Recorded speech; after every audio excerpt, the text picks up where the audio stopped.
गांव के उस किनारे पर जहां गली छोटी और घर टपकते छप्पर वाले थे, वहीं रहती थी गोरी। गांव वाले गोपी भी कहकर बुलाते थे। गोरी अनाथ थी। हर सुबह गोरी पुराना टोकरा उठाकर जंगल की ओर चल पड़ती, लकड़ियां बटोरने, पानी लेने, जंगली फल चुनने।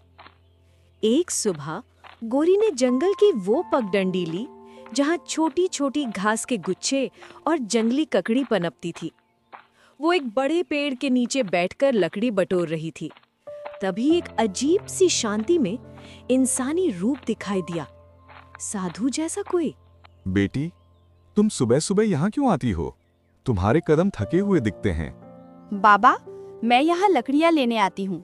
थोड़े बहुत फल मिल जाते हैं तो मेरा गुजारा हो जाता है। तुम्हारे चेहरे पर कोई क्रूरता नहीं, पर परेशानी दिखती है। बताओ, तुम्हारा नाम क्या है? मेरा नाम गोरी है बाबा। लोग मुझे कभी कभी गोपी कहते हैं। गोपी, तुम्हारा भाग्य अच्छा है, पर भाग्य के साथ मेहनत भी होनी चाहिए। तुम खेती करा करो। मेहनत? बाबा, मैं तो दिन भर जंगल से लकड़ी बटोर कर बेचती हूँ, पर मेरे पास अपना खेत भी नहीं है। बिना खेत के मैं क्या करूँ? बेटी, खेत न होने का मतलब ये नहीं कि तुम मेहनत नहीं कर सकती। मेहनत का मतलब केवल जमीन खोदना नहीं। मेहनत का मतलब अपने रोजमर्रा के काम में ईमान, हौसला और सही दिशा होना है। पर हाँ, अगर तुम्हारे हाथों में थोड़ी सी जमीन होती तो किस्मत बदलने की राह और भी खुलती। पर मेरे पास जमीन नहीं है बाबा।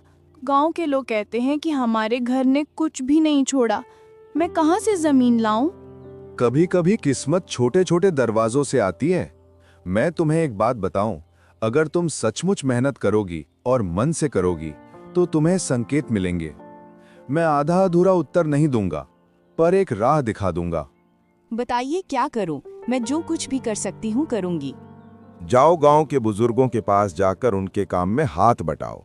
जान लो कि किस खेत की जमीन इस साल खाली पड़ी है। उनसे बातचीत करो। जो किसान अपनी फसल से व्याकुल है, उसके पास जाओ और उनकी मदद करो। अगर कोई खेत छोटा सा किराए पर मिलता है या कोई भूसा बोने को इच्छुक है तो तुम उसे अपनाओ। पर बाबा जी, लोग मुझे अनदेखा करते हैं। वे कहते हैं कि एक अनाथ लड़की से क्या काम होगा। बेटी, लोग क्या कहते हैं इससे फर्क नहीं पड़ता। फर्क पड़ता है कि तुम क्या करोगी। मेहनत का घाव कभी बेकार नहीं जाता। और एक बात, अगर कोई तुम्हें तेज तर्रार बुद्धि से देखता है तो उसे तुम्हें अपनाने में देर नहीं लगेगी। समझी? ठीक है बाबा, मैं कोशिश करूंगी।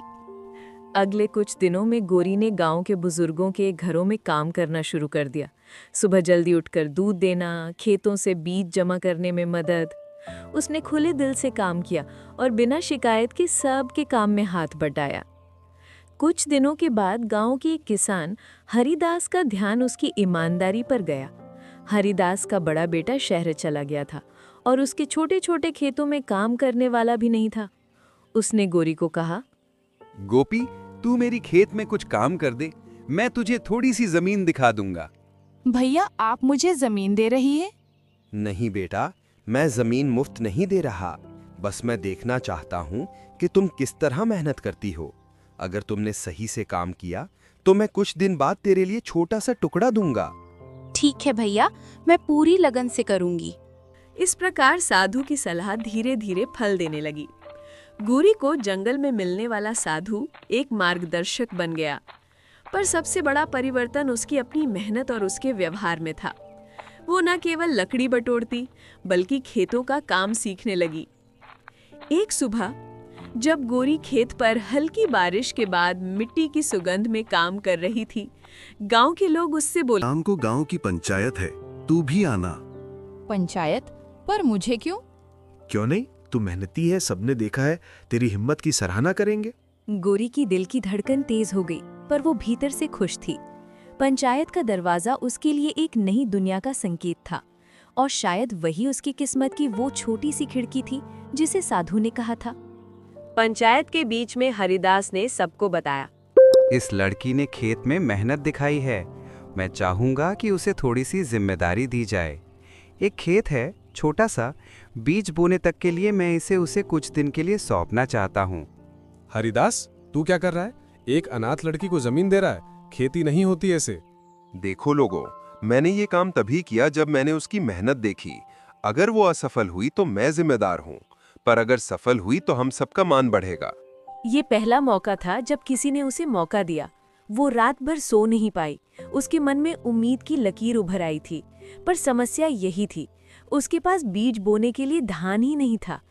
उसने बाजार में जाकर मदद मांगी, कोई मदद नहीं करता। गोरी बार बार गांव के घर घर जाकर भीख मांगने लगी, दाने के लिए, बीज के लिए, पर हर बार कुछ नहीं मिलता था। एक दिन उदास मन से गोरी बैठी थी। उसके पास एक बूढ़ा किसान आकर बैठा। बेटी, क्यों उदास हो? मुझे धान के बीज चाहिए, पर किसी ने नहीं दिए। बिना बीज के मेरे खेत में क्या बोऊं? गोपी, क्या तू अपने लिए कुछ बनाना चाहती है? क्या तेरे पास कुछ भी ऐसा है जो तू खेत में बो सके? मेरे पास कुछ नहीं, बस घर में बचा हुआ थोड़ा सा भूसा है, पर भूसा से धान कैसे उगेंगे?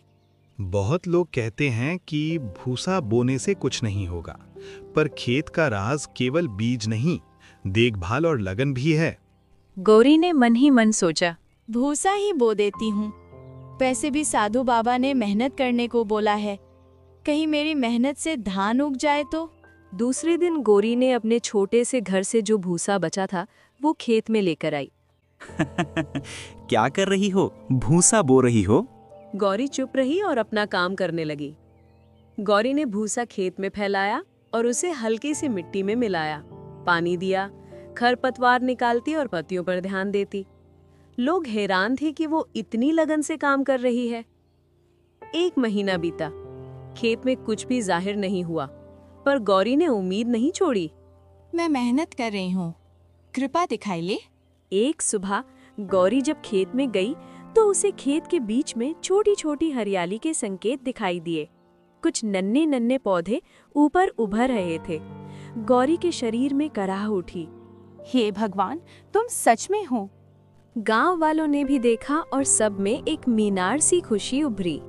अगले हफ्तों में वे पौधे बड़े हुए, लंबे हुए और नजर आने लगे कि ये ढेर सारे धान के पौधे हैं। समय के साथ खेत में हरी भरी बालियां निकलने लगी। भूसे से साधारण मेहनत और ईमानदारी से धान उगने लगा। लोग हैरान थे। कुछ ने कहा, ये तो चमत्कार है। कभी कभी मेहनत अपना फल देती है। गौरी की जिंदगी बदलने लगी। उसका नाम गांव में फैल गया। कुछ लोगों ने उसे कह दिया, तुम भाग्यशाली हो, पर किस्से में कुछ गड़बड़ी है। यह मेरी मेहनत है और जो मदद मिली उसकी मैं आभारी हूँ।